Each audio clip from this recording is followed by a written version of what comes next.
Let's cross now to Alijan Ayanla, who's in Moscow, who's been on the periphery of those meetings listening. Hello there, Alijan. It seems like they had a very busy meeting. They signed 8 agreements here. Quite good news in terms of trade between the two countries.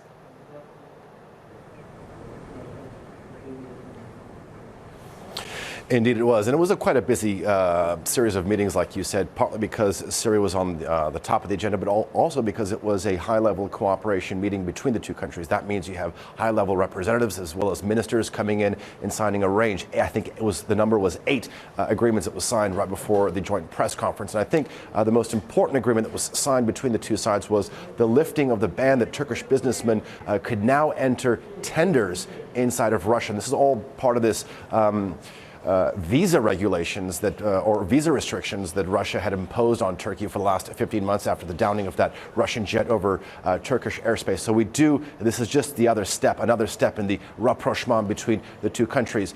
We were expecting Syria to be a little bit more important in their statements. The two leaders did actually give very rounded answers, but I think the most accurate ones came out of the Turkish President Recep Tayyip Erdogan. He said that their desire in and around Manbij, which is a very precarious situation right now with all the warring parties in and around that area in a very close proximity to each other. They said that there was an effort to clear the area of terrorists and to ensure that they return the city to its rightful residence. And obviously the next step would be the capturing of Raqqa, Daesh's de facto capital in Syria. And by breaking the backbone of this terrorist organization, they would actually ensure a very big step towards ensuring peace in the country. Now let's take a look at some of the other things that they discussed. They said that they wanted to improve bilateral ties as well as furthering energy projects, as well as the establishment of a $1 billion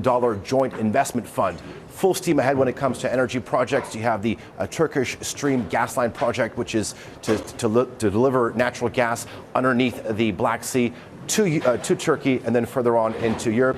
And it was a green light for the Akkuyu nuclear power plant project, a first in many respects. Not only is this the first Russian power plant to be built outside of Russia, but also Turkey's first nuclear power plant. And it's full steam ahead there too. Scheduled completion. It's a $20 billion project, quite an important project, scheduled to be completed on the 100th anniversary of the founding of the Turkish Republic in the year 2023. So a range of issues being discussed as this summit between Turkey and Russia come to a close. A range of issues, and just quickly, Alijan, he said that tourism, he wants a record to be broken, Erdogan. He wants to invite Russians to Turkey, but when a journalist asked if he could guarantee those Russians security, still a question mark there.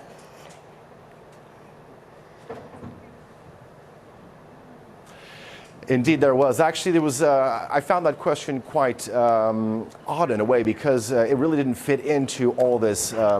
All the items that we're discussing on the agenda, but security, whether it be in the region, and obviously Turkey did have a problem with various terrorist attacks in the past, and let's not forget of the downing of that Russian charter jet just outside of so Alijan, a lot then for everyone to think about, a very in-depth press conference that we've had there. Insights coming up next. Do stay with us.